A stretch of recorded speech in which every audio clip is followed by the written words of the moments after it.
Hello, welcome to competitive cracker. അപ്പോൾ നമ്മുടെ UGC net എക്സാമിൻ്റെ റിസൾട്ടൊക്കെ വന്നു. എല്ലാവർക്കും നല്ല രീതിയിൽ എഴുതി പാസ്സാവാനായിട്ട് സാധിച്ചു എന്നറിയുന്നതിൽ വളരെ സന്തോഷം. തീർച്ചയായിട്ടും ഒരു കാരണവശാലും നിങ്ങൾ ഇത്തവണ കിട്ടിയില്ല എന്നുള്ള കാര്യം കൊണ്ട് നിരാശപ്പെടേണ്ട കാര്യമില്ല. നന്നായിട്ട് ഒന്ന് പ്രിപ്പയർ ചെയ്ത് കഴിഞ്ഞാൽ അടുത്ത എക്സാം ഏറ്റവും നന്നായിട്ട് എഴുതി നിങ്ങൾക്ക് വിജയിക്കുവാനായിട്ട് സാധിക്കും. ഞാൻ വെറുതെ പറയുന്നതല്ല. നമ്മളൊരു പരീക്ഷയ്ക്ക് വേണ്ടി നമ്മൾ തയ്യാറെടുക്കുമ്പോൾ ചിലപ്പം 1-2 മാർക്കുകൾക്ക് നമുക്ക് ആ പരീക്ഷ നഷ്ടപ്പെട്ടു എന്ന് കരുതി നമ്മുടെ തുടർച്ചയായിട്ടുള്ള പഠനം ഒരു കാരണവശാലും ഉപേക്ഷിക്കരുത്. കാരണം ആ തുടർച്ചയായിട്ടുള്ള പഠനത്തിന് ഒരു റിസൾട്ട് ഉണ്ട്. ഓക്കെ, അത് നമ്മുടെ അനുഭവത്തിലുള്ള കാര്യമാണ്. അതുകൊണ്ട് തീർച്ചയായിട്ടും നിങ്ങൾ അടുത്ത എക്സാമിന് വേണ്ടിയിട്ടുള്ള പഠനം തുടരുക തന്നെ ചെയ്യണം. Okay, yes. അപ്പോൾ നമ്മുടെ എക്സാമിനെ സംബന്ധിച്ചുള്ള വിവരങ്ങളെല്ലാം നിങ്ങൾക്ക് അറിയാവുന്നതാണ്. നമുക്ക് ഒരു ജനറൽ പേപ്പർ UGC നെറ്റ് എക്സാമിന് ക്വാളിഫൈ ചെയ്യേണ്ടതായിട്ട് ഉണ്ട്. അപ്പോൾ ഇന്ന് നമുക്ക് ജനറൽ പേപ്പറിലെ വളരെ പ്രധാനപ്പെട്ട ഒരു ഭാഗമാണ് ICT കമ്മ്യൂണിക്കേഷൻ ടെക്നോളജി എന്ന് പറയുന്നത്. അപ്പോൾ ഈ ഭാഗത്ത് നിന്ന് പലപ്പോഴും ചോദിക്കുന്ന ചോദ്യങ്ങൾക്കൊരു പ്രത്യേകതയുണ്ട്. എന്താണ്? റീസെൻ്റ് ആയിട്ട് ഉള്ള ഡെവലപ്മെൻറ്റ്സ് ഇതിനകത്ത് ചോദ്യങ്ങളായിട്ട് വരാറുണ്ട്. അപ്പോൾ തീർച്ചയായിട്ടും നമ്മുടെ പത്രമാധ്യമങ്ങളിലൂടെ നമ്മൾ കാണുന്നതും നമ്മൾ ഉപയോഗിക്കുന്നതുമായിട്ടുള്ള പല കാര്യങ്ങളും ചിലപ്പോൾ ചോദ്യങ്ങളായിട്ട് വരുന്ന ഒരു ഭാഗം കൂടെയാണ് ICT കമ്മ്യൂണിക്കേഷൻ എന്ന് പറയുന്നത്. ഓക്കെ, അപ്പോൾ ഈ മേഖലയിൽ നിലവിൽ ഒരുപാട് മാറ്റങ്ങൾ വരുന്നുണ്ട് അല്ലേ? പ്രത്യേകിച്ചും ആർട്ടിഫിഷ്യൽ ഇൻ്റലിജൻസിൻ്റെ വരവോടുകൂടി നമ്മുടെ ജീവിതത്തിൻ്റെ എല്ലാ മേഖലകളെയും ഈ ഒരു നിർമ്മിത ബുദ്ധി അല്ലെങ്കിൽ ആർട്ടിഫിഷ്യൽ ഇൻ്റലിജൻസ് സ്വാധീനിക്കുന്ന ഒരു സാഹചര്യത്തിലേക്കാണ് വന്നിരിക്കുന്നത്. അപ്പം ഇനി ഉള്ളൊരു കുറച്ച് നാളുകളിലേക്ക് നമ്മളെ സ്വാധീനിക്കാനായിട്ട് സാധ്യതയുള്ള പുതിയ മാറ്റങ്ങൾ എന്തൊക്കെയാണ് ഈ കമ്മ്യൂണിക്കേഷൻ രംഗത്ത് വന്നിട്ടുള്ളത് എന്നുള്ളതാണ് നമ്മൾ ഇന്ന് ക്ലാസ്സിൽ ഡിസ്കസ് ചെയ്യാനായിട്ട് പോകുന്നത്. ഓക്കെ, അപ്പോൾ നമുക്ക് ടോപ്പിക്കിലേക്ക് വരാം. ഓക്കെ, ആദ്യം നമ്മൾ നോക്കാനായിട്ട് പോകുന്നത് സിന്തറ്റിക് മീഡിയയെ പറ്റിയാണ്. എന്താണ് സിന്തറ്റിക് മീഡിയ അല്ലേ? ഓക്കെ, സിന്തറ്റിക് എന്നുള്ള വാക്ക് ഉപയോഗിച്ചുകൊണ്ട് ഒരുപാട് കാര്യങ്ങൾ നമ്മൾ പറയാറുണ്ട് അല്ലേ? എന്നാൽ സിന്തറ്റിക് മീഡിയ എന്താണെന്നുള്ളത് നമുക്കൊന്ന് നോക്കാം. ഓക്കെ, നോക്കിയേ. The synthetic media which refers to content that is entirely generated by AI. Okay, അപ്പം AI നിർമ്മിത ബുദ്ധി അല്ലെങ്കിൽ ആർട്ടിഫിഷ്യൽ ഇൻ്റലിജൻസ് ഉപയോഗിച്ചുകൊണ്ട് ഉൽപ്പാദിപ്പിക്കപ്പെടുന്ന കണ്ടന്റിനെ അല്ലെങ്കിൽ പ്രൊഡ്യൂസ് ചെയ്യപ്പെടുന്ന കണ്ടന്റിനെയാണ് നമ്മൾ എന്തെന്ന് വിളിക്കുന്നത്? സിന്തറ്റിക് മീഡിയ എന്ന് വിളിക്കുന്നത്. Okay, the content that is entirely generated by AI ഉപയോഗിച്ചാണ് എന്ത് ചെയ്യുന്നത്? സിന്തറ്റിക് മീഡിയ കണ്ടന്റ് പ്രൊഡ്യൂസ് ചെയ്യപ്പെടുന്നത് അല്ലേ? It includes deep fakes.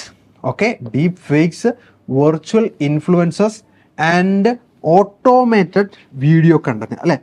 ഇതൊക്കെ നമ്മൾ കണ്ടുകൊണ്ടിരിക്കുന്നതാണ് അല്ലേ? ഇപ്പോൾ എന്താണ്, നമ്മൾക്കൊരു കണ്ടന്റ് കൊടുത്തു കഴിഞ്ഞാൽ ആ കണ്ടന്റ് വെച്ച് ഒരു വീഡിയോ ജനറേറ്റ് ചെയ്യാനായിട്ട് AI ആവശ്യപ്പെട്ട് കഴിഞ്ഞാൽ അത് പെട്ടെന്ന് തന്നെ ഒരു വീഡിയോ ജനറേറ്റ് ചെയ്യും അല്ലേ? ഓക്കെ, നമ്മൾ സ്വന്തമായിട്ടൊരു വീഡിയോ ചെയ്യണമെങ്കിൽ എത്ര സമയം എടുക്കും? എന്നാൽ നിമിഷങ്ങൾക്കുള്ളിൽ തന്നെ ആ കണ്ടന്റ് വെച്ച് ഒരു വീഡിയോ ക്രിയേറ്റ് ചെയ്ത് നമുക്ക് AI തരും. അതാണ് സിന്തറ്റിക് മീഡിയ എന്ന് പറയുന്നത്. ഓക്കെ, അപ്പോൾ it allows for creating increasingly indistinguishable content from that produced by humans അല്ലേ? ഈ വാക്ക് ഇവിടെ വളരെ പ്രധാനപ്പെട്ടതാണ്, ഇൻഡിസ്റ്റിങ്വിഷബിൾ. ഓക്കെ, അതായത് നമുക്ക് എന്ത് ചെയ്യാനായിട്ട് പറ്റും? നമ്മൾ ഒരു 10 പേര് കൂടി ഒരേ കണ്ടന്റിൽ ഒരു വീഡിയോ ഉണ്ടാക്കി കഴിഞ്ഞാൽ അത് ചിലപ്പോൾ ഒരേപോലെ ഇരിക്കും. എന്നാൽ ഈ കണ്ടന്റ് നമ്മൾ AIക്ക് കൊടുത്തിട്ടൊരു 10 വീഡിയോ ഉണ്ടാക്കാൻ പറഞ്ഞു കഴിഞ്ഞാൽ ഇത് 10 തരത്തിലുള്ളതായിരിക്കും. അതാണ് അതിൻ്റെ വ്യത്യാസം എന്ന് പറയുന്നത്. Okay, yes. അപ്പം അതാണ് സിന്തറ്റിക് മീഡിയ എന്ന് പറയുന്നത്. ഓക്കെ, ഇനി സസ്റ്റൈനബിൾ ടെക്നോളജിയെ പറ്റിയാണ് നമ്മൾ നോക്കാനായിട്ട് പോകുന്നത്. എന്താണ് sustainable technology? Okay, it is A pivotal trend as organizations increasingly prioritize eco-friendly innovations to combat climate change and minimize environmental impact. Okay, അപ്പോൾ ഇത് എൻവയോൺമെൻറ്റുമായിട്ട് റിലേറ്റ് ചെയ്തിട്ടുള്ളൊരു ഭാഗമാണ്. എന്താണ്? It is A pivotal trend as organizations increasingly prioritize eco-friendly innovations to combat climatic change അല്ലേ? പല ഓർഗനൈസേഷനും പല ഇൻഡസ്ട്രീസും ഒക്കെ eco friendly ആയിട്ടുള്ള പുതിയ ഇന്നോവേഷൻസിനെ എന്ത് ചെയ്യുന്നു, പ്രോത്സാഹിപ്പിക്കുന്നുണ്ട്. എന്തിനെതിരെ? ക്ലൈമറ്റിക് ചേഞ്ചിനെ മിനിമൈസ് ചെയ്യാനായിട്ട്. ഓക്കെ, അതാണ് അങ്ങനെ ഉപയോഗിക്കുന്ന ഇന്നോവേഷൻസിനെയാണ് നമ്മൾ സസ്റ്റൈനബിൾ ടെക്നോളജി എന്ന് വിളിക്കുന്നത്. Okay, this trend encompasses developing and using technologies that reduce energy consumption. Okay, പ്രത്യേകിച്ചും ഇങ്ങനെയുള്ള ടെക്നോളജികൾ നമ്മളെ എനർജി കൺസപ്ഷൻ കുറയ്ക്കാനായിട്ട് സഹായിക്കും. ലോവർ കാർബൺ എമിഷനെ കുറയ്ക്കാനായിട്ട് സഹായിക്കും. അതുപോലെ തന്നെ and promote circular economy practices. അപ്പോൾ എക്കോണമി സ്മൂത്തായിട്ട് സർക്കുലേറ്റ് ചെയ്യുന്നതിനും സഹായിക്കുന്ന രീതിയിലുള്ള പുതിയ ഇന്നോവേഷൻസിനെയാണ് നമ്മൾ എന്തെന്ന് വിളിക്കുന്നത്? സസ്റ്റൈനബിൾ ടെക്നോളജി എന്ന് വിളിക്കുന്നത്. അല്ലേ, നല്ലൊരു ആശയമാണ് അല്ലേ സസ്റ്റൈനബിൾ ടെക്നോളജി. അപ്പം നമ്മുടെ എൻവയോൺമെൻറ്റുമായിട്ട് വളരെയധികം റിലേറ്റ് ചെയ്ത് നിൽക്കുന്ന ഒരാശയമാണ് സസ്റ്റൈനബിൾ ടെക്നോളജി എന്നുള്ള കാര്യം മനസ്സിലാക്കിയിരിക്കുക. ഓക്കെ, അടുത്തത് നോക്കാം. എക്സ്റ്റെൻഡഡ് റിയാലിറ്റി അല്ലെങ്കിൽ XR ഫോർ ട്രെയിനിങ്. അല്ലേ, ഇപ്പോൾ നമ്മൾ റിയാലിറ്റി, വെർച്വൽ റിയാലിറ്റി, ഓഗ്മെൻറ്റഡ് റിയാലിറ്റിയുടെ ഒക്കെ കാലഘട്ടത്തിലാണ് നമ്മൾ ജീവിക്കുന്നത്. അല്ലേ, ഓക്കെ. അപ്പോൾ നിങ്ങൾക്ക് പത്രമാധ്യമങ്ങൾ അല്ലെങ്കിൽ TV ഒക്കെ കാണുമ്പോഴത്തേക്ക് നിങ്ങൾക്ക് ഈ റിയാലിറ്റി എത്രമാത്രം അതേ രീതിയിൽ റീപ്രൊഡ്യൂസ് ചെയ്യപ്പെടുന്നുണ്ടെന്നുള്ളത് നമുക്ക് കൃത്യമായിട്ട് മനസ്സിലാക്കാനായിട്ട് സാധിക്കുന്നുണ്ട്. അപ്പോൾ നമുക്ക് എക്സ്റ്റെൻഡഡ് റിയാലിറ്റി എന്നുള്ളത് ട്രെയിനിങ്ങിന് വേണ്ടി എങ്ങനെയാണ് ഉപയോഗിക്കുന്നതെന്ന് നോക്കാം. ഓക്കെ, എക്സ്റ്റെൻഡഡ് റിയാലിറ്റി അല്ലെങ്കിൽ XR എൻകംപാസസ് വെർച്വൽ റിയാലിറ്റി. അപ്പോൾ VR. അപ്പം എക്സ്റ്റെൻഡഡ് റിയാലിറ്റിയിൽ എന്തുണ്ട്? വെർച്വൽ റിയാലിറ്റി ഉണ്ട് അല്ലേ, അതുപോലെ augmented reality and mixed reality. Okay, അപ്പം ഇതിനകത്ത് എക്സ്റ്റെൻഡഡ് റിയാലിറ്റിയിൽ വെർച്വൽ റിയാലിറ്റി ഉണ്ട്, ഓഗ്മെൻറ്റഡ് റിയാലിറ്റി അല്ലെങ്കിൽ AR എന്ന് പറയും, and mixed reality. Okay, MR. ഇത് മൂന്നും കൂടെ കൂടുന്നതാണ് എന്ത്? Extended reality. അപ്പം നമ്മൾ ഈ വെർച്വൽ റിയാലിറ്റിയൊക്കെ നമ്മൾ വീഡിയോ ഗെയിമൊക്കെ കാണുമ്പോഴത്തേക്ക് നമുക്ക് മനസ്സിലാവും അല്ലേ. നമ്മൾ വീഡിയോ ഗെയിമിന് ഒരു ഗ്ലാസ് ഉണ്ട്, അത് വെച്ചിട്ട് നമുക്ക് വീഡിയോ ഗെയിം ചെയ്യുമ്പം നമുക്ക് ആ ഒരു റിയാലിറ്റി, ആ ഒരു അനുഭവം നമുക്കുണ്ടാകും. ഓക്കെ, അതുപോലെ ഓഗ്മെൻറ്റഡ് റിയാലിറ്റി. ഇപ്പോൾ നമുക്ക് പത്രമാധ്യമങ്ങളൊക്കെ കാണുമ്പോൾ അതിനകത്ത് ഓഗ്മെൻറ്റഡ് റിയാലിറ്റി കാണിക്കാറുണ്ട് അല്ലേ. Yes, and mixed reality. Okay, MR providing immersive training experience.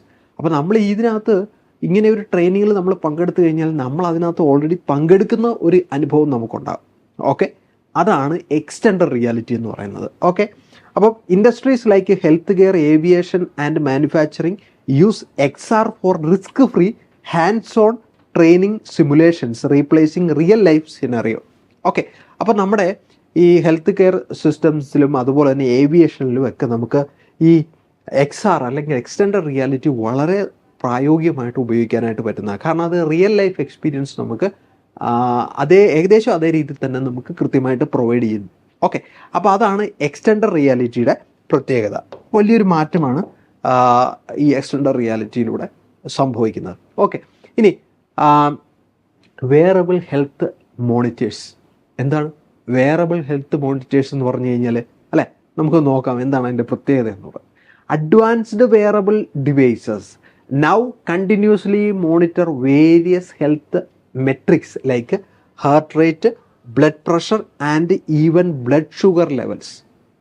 Okay, അപ്പോൾ ഇവിടെ ഇതൊരു നമ്മൾ ശരീരത്തിൽ ധരിക്കുന്ന ഒരു ഡിവൈസാണ് അല്ലേ.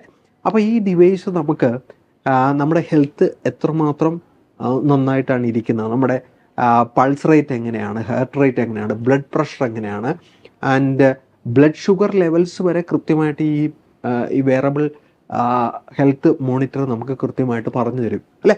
Okay, this devices connect to the smart phones. Okay, and use AI to analyse data. കണ്ടോ, അവിടെ നമ്മൾ AIയുടെ സാന്നിധ്യം നമുക്ക് കാണാൻ പറ്റും.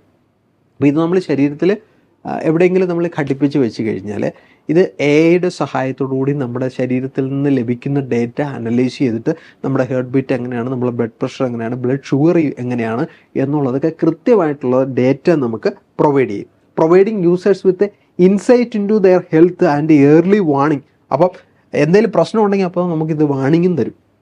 അപ്പോൾ പ്രത്യേകിച്ചും എന്തെങ്കിലും ഹൃദയ സംബന്ധമായ അസുഖങ്ങളോ അല്ലെങ്കിൽ മറ്റ് ഏതെങ്കിലും ശരീര അവയവങ്ങൾക്ക് പ്രശ്നമുള്ളവരൊക്കെ ഇത് ധരിച്ചു കഴിഞ്ഞാൽ അവർക്ക് ഒരു ക്രിട്ടിക്കൽ സ്റ്റേജിലേക്ക് പോകാതെ തന്നെ പെട്ടെന്ന് തന്നെ മെഡിക്കൽ ഹെൽപ്പ് ലഭിക്കുന്നതിന് ഇത് ഈ വെയറബിൾ ഹെൽത്ത് മോണിറ്റേഴ്സ് സഹായിക്കും അല്ലേ. ഓക്കെ, ഇനി അടുത്തത് നോക്കിയാൽ ന്യൂറോമോർഫിക് കമ്പ്യൂട്ടിംഗ് അല്ലെ. ന്യൂറോമോർഫിക് കമ്പ്യൂട്ടിംഗ് എന്താണെന്ന് നോക്കാം. ലേറ്റസ്റ്റ് ആയിട്ട് ഡെവലപ്പ് ചെയ്യുന്ന ഒരു ടെക്നോളജിയാണ് അല്ലേ. The neuromorphic computing which involves designing computer chips that mimic the human brains neural structures and processing methods. അപ്പോൾ ഇത് ഇറ്റ്സ് എ കമ്പ്യൂട്ടർ ചിപ്പ് അല്ലേ. It involves designing computer chips that mimic human brains neural structures. അപ്പോൾ human ബ്രെയിൻ്റെ neural സ്ട്രക്ചറിനെ അതേ രീതിയിൽ mimic ചെയ്യുന്ന ഒരു കമ്പ്യൂട്ടർ ചിപ്പാണ്. Okay, and processing methods. അപ്പം അത് മനുഷ്യൻ്റെ ബ്രെയിൻ എങ്ങനെയാണോ പ്രവർത്തിക്കുന്നത് അതേ രീതിയിൽ തന്നെ ഈ കമ്പ്യൂട്ടർ ചിപ്പ് എന്ത് ചെയ്യും, പ്രവർത്തിക്കും. Okay, these chips process information in vase that are fundamentally different from traditional computers.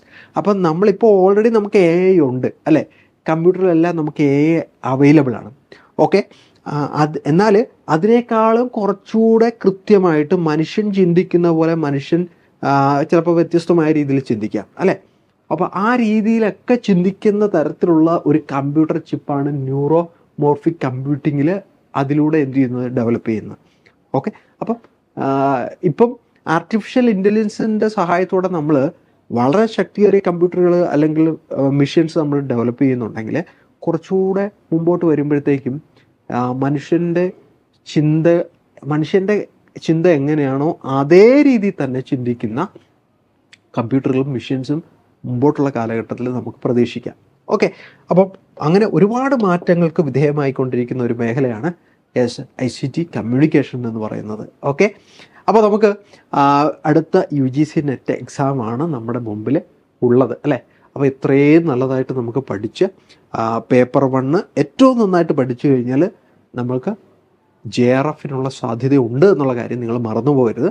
Okay, അപ്പോൾ JRF തന്നെ നമ്മൾ ലക്ഷ്യം വെക്കുക. ഫസ്റ്റ് പേപ്പർ അതുകൊണ്ട് തന്നെ നിങ്ങൾ ഏറ്റവും നന്നായിട്ട് അപ്ഡേറ്റ് ചെയ്ത് പഠിക്കുക. അപ്പോൾ അതിന് നിങ്ങൾ കോമ്പറ്റേറ്റീവ് ക്രാക്കർ നിങ്ങളെ സഹായിക്കും. തീർച്ചയായിട്ടും നമ്മുടെ ഫസ്റ്റ് പേപ്പർ അതുപോലെ തന്നെ നമ്മുടെ സബ്ജക്റ്റ് ക്ലാസ്സുകൾ സ്റ്റാർട്ട് ചെയ്തിട്ടുണ്ട്. അതിൻ്റെ അഡ്മിഷൻ ഓപ്പൺ ആണ്. തീർച്ചയായിട്ടും അതുമായിട്ട് ബന്ധപ്പെട്ടുള്ള വിവരങ്ങൾ നിങ്ങൾക്ക് വിളിച്ചന്വേഷിക്കാം. 97 78 82 62 92 എന്നുള്ള നമ്പറിൽ ഇന്ന് തന്നെ നിങ്ങൾ വിളിക്കുക. കോഴ്സുമായിട്ടുള്ള ബന്ധപ്പെട്ടുള്ള വിവരങ്ങൾ നിങ്ങൾ അന്വേഷിക്കുക. എത്രയും വേഗത്തിൽ ജോയിൻ ചെയ്യുക. അപ്പോൾ അടുത്ത പരീക്ഷ നമുക്ക് ഏറ്റവും നന്നായിട്ട് എഴുതാം. ഓക്കെ, അപ്പം ഈ വീഡിയോ നിങ്ങൾ ആദ്യമായിട്ടാണ് കാണുന്നതെങ്കിൽ നമ്മുടെ വീഡിയോ ലൈക്ക് ചെയ്യുന്ന കാര്യം മറക്കരുത്. അതുപോലെ തന്നെ സബ്സ്ക്രൈബ് ചെയ്യുക. കൂടാതെ ഇത് നിങ്ങൾക്ക് പ്രയോജനപ്പെടുന്നുണ്ടെങ്കിൽ നിങ്ങളുടെ സുഹൃത്തുക്കൾക്ക് ഷെയർ ചെയ്യുന്ന കാര്യം മറക്കരുത്. അപ്പോൾ മറ്റൊരു വീഡിയോയുമായിട്ട് നമുക്ക് വീണ്ടും കാണാം. Okay, thank you.